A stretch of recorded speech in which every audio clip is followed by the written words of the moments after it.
Welcome to the Fort Myers Beach Good Neighbor Podcast. No shade, just sunshine, drama-free, positive vibes only.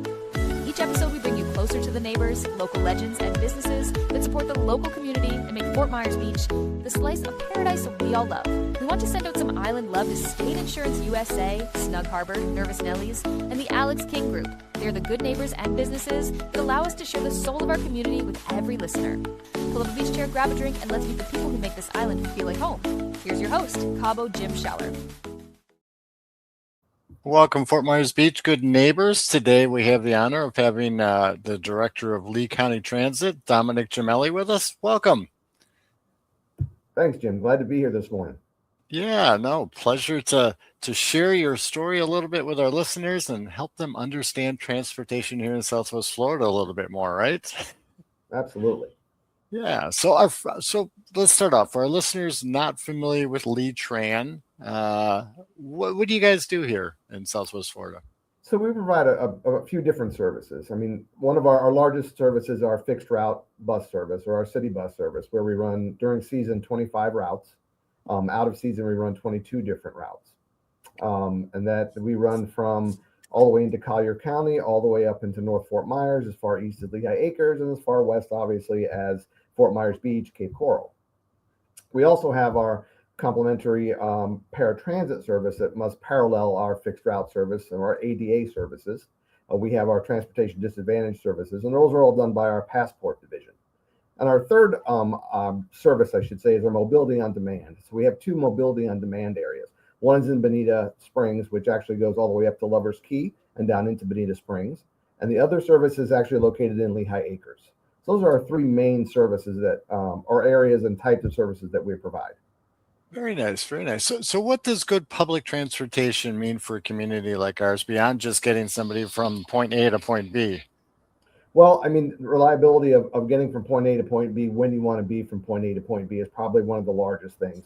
A lot of our bus schedules are obviously published schedules. We have not just obviously a paper schedule that's available, but we also have an application called Leafair that also will give you all real-time bus arrival information. All of our transfer centers have real-time bus arrival information.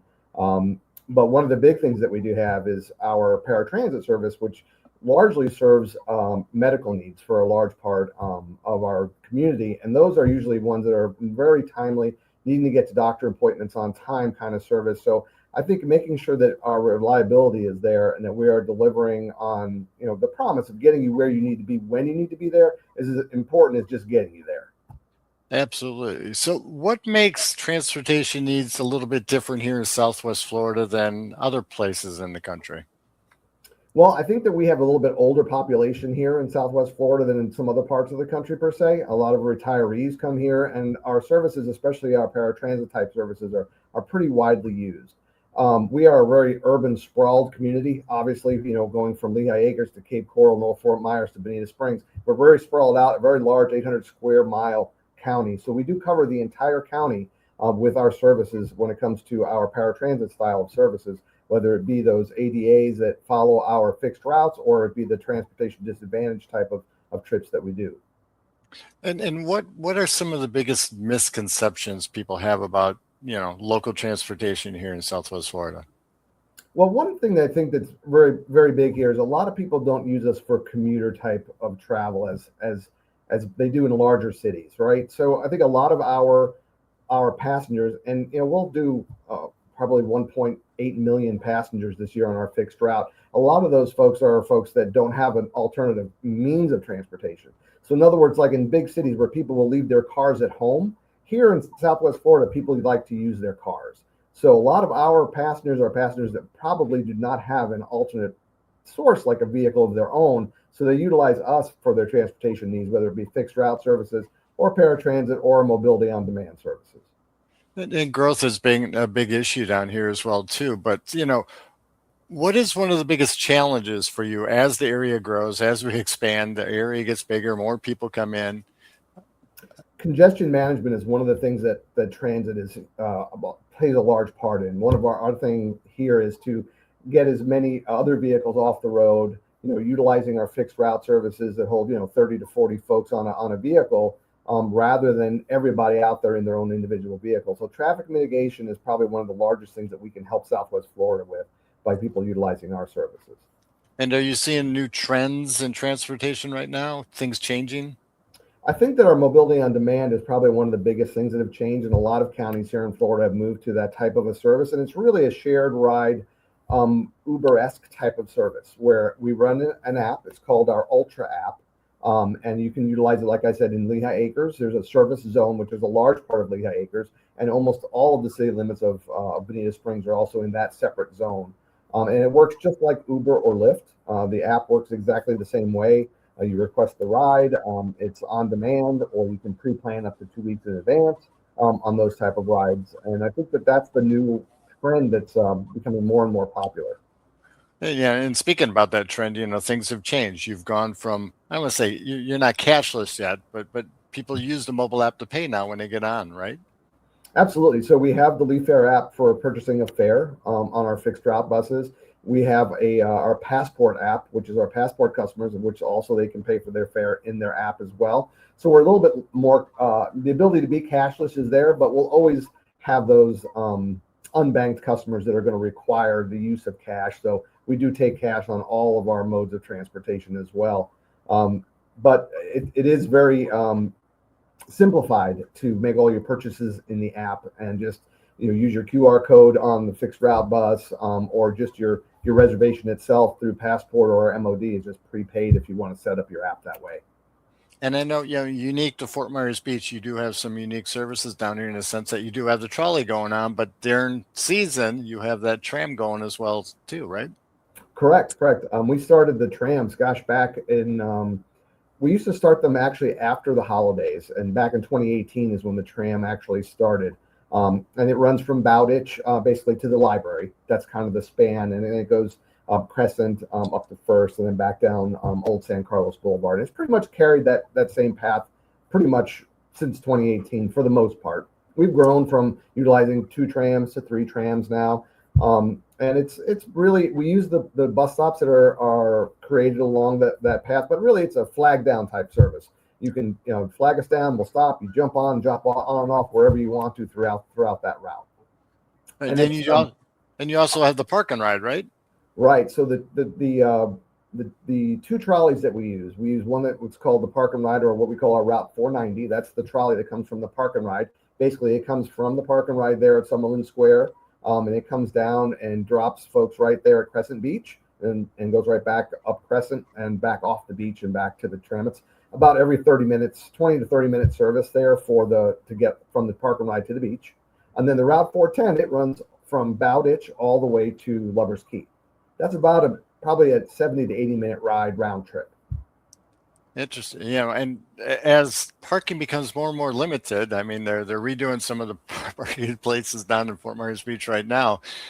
Public transportation and park and rides become more important to the people around here as well. Yeah, absolutely. The Park and Ride right now can play an essential part in traffic congestion and the need for parking. That's I know that recently Lynn Hall is going to be unavailable for parking, so utilizing the Park and Ride and just getting on that for, it's 75 cents each way for the Park and Ride per person, and children under 6 don't even pay. So it's a pretty economical way. Grab your lawn chair, grab your duffel bag, and get on the trolley from the Park and Ride, and you're on the beach in 20 minutes. So somebody coming to the beach, what type of equipment or supplies can they bring on the bus with them? Pretty much anything that they can hold on to for the most part, right? If they want to bring a folding chair and they can hold on to it while they're sitting down, that's fine.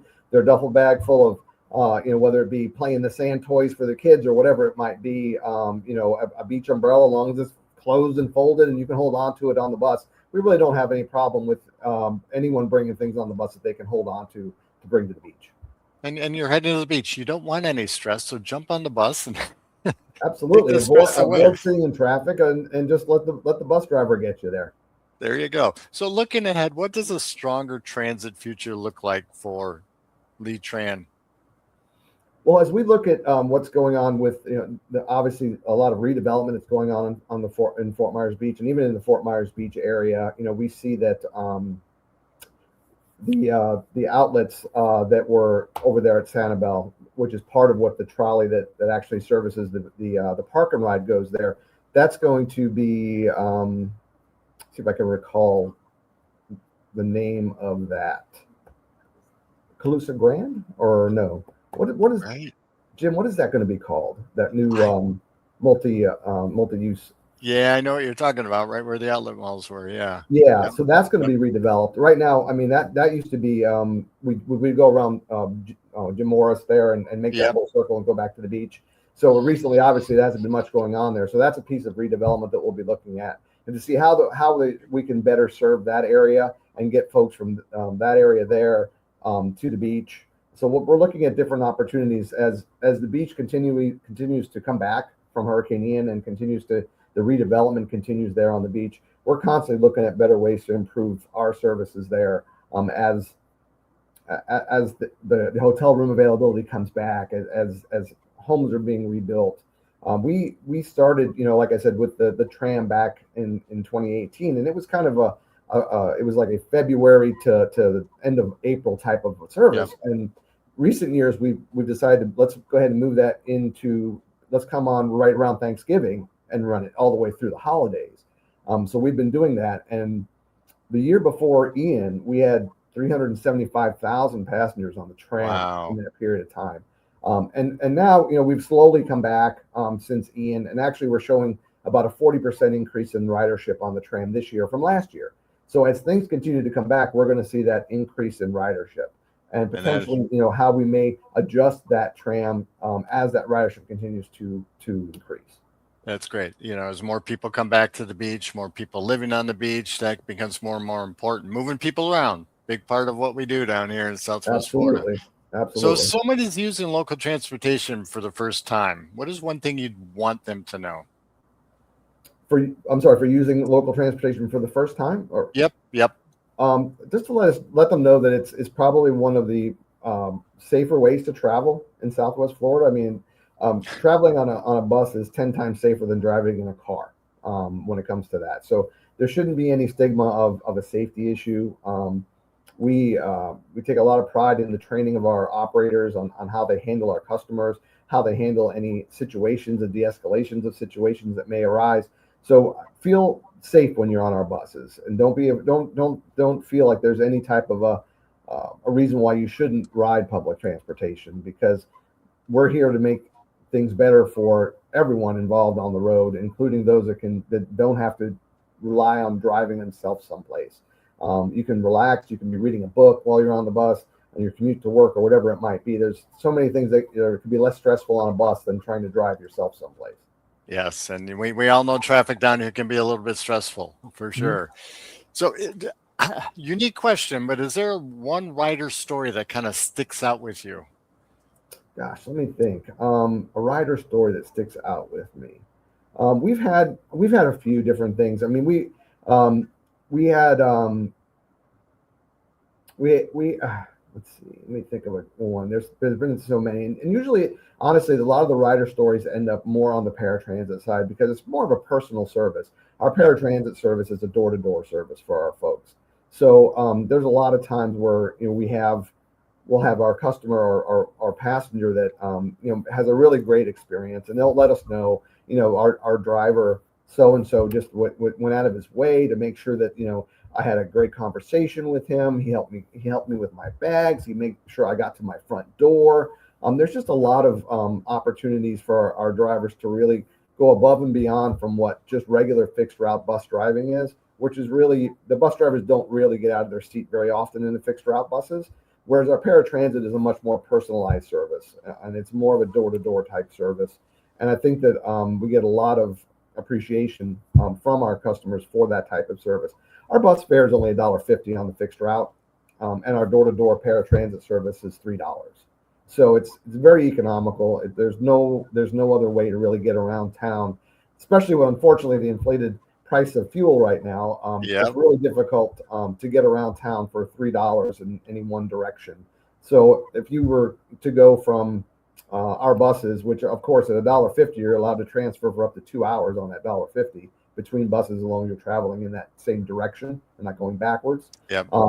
But for $6 round trip, we can get you to the grocery store, get you to your doctor appointment, get you to any social activity you might want to go to at a very fraction of the price of most any other type of transportation service that's out there.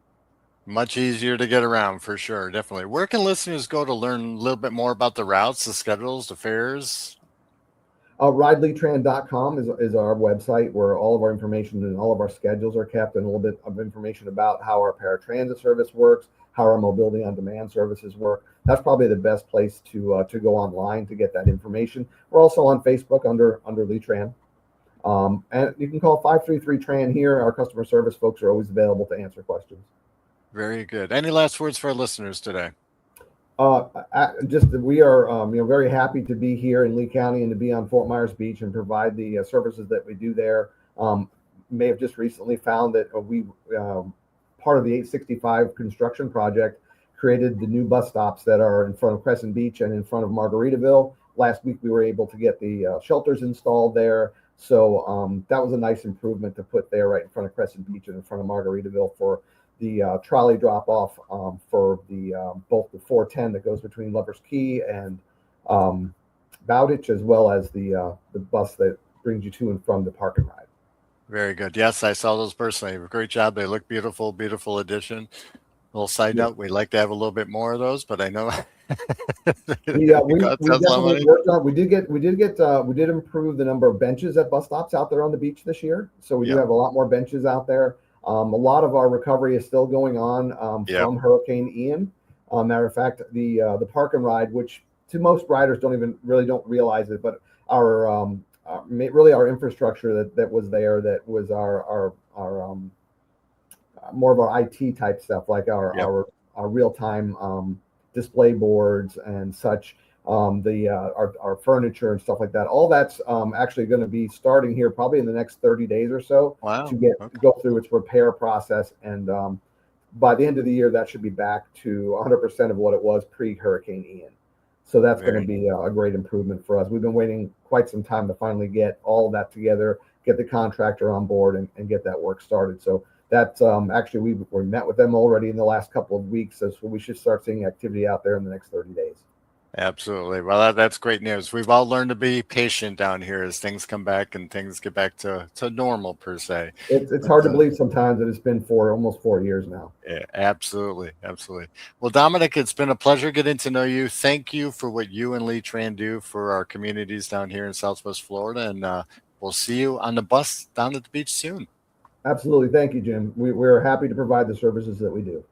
Thank you. Thanks for tuning into the Fort Myers Beach Good Neighbor podcast. No shade, just sunshine, drama-free, positive vibes only. If you loved what you heard, share it with a friend and keep the good vibes going. Until next time, remember to Cabo until you wabo and keep being a good neighbor. Also, to nominate your favorite neighbors, local legends, heroes, or local businesses to be on the show, go to FMBGoodNeighbor.com. That's FMBGoodNeighbor.com or call 239-427-4100. We want to send out some island love to State Insurance USA, Snug Harbor, Nervous Nellies, and the Alex King Group. They're the good neighbors and businesses that allow us to share the soul of our community with every listener. Here's to celebrating all that makes Fort Myers Beach the slice of paradise we all love.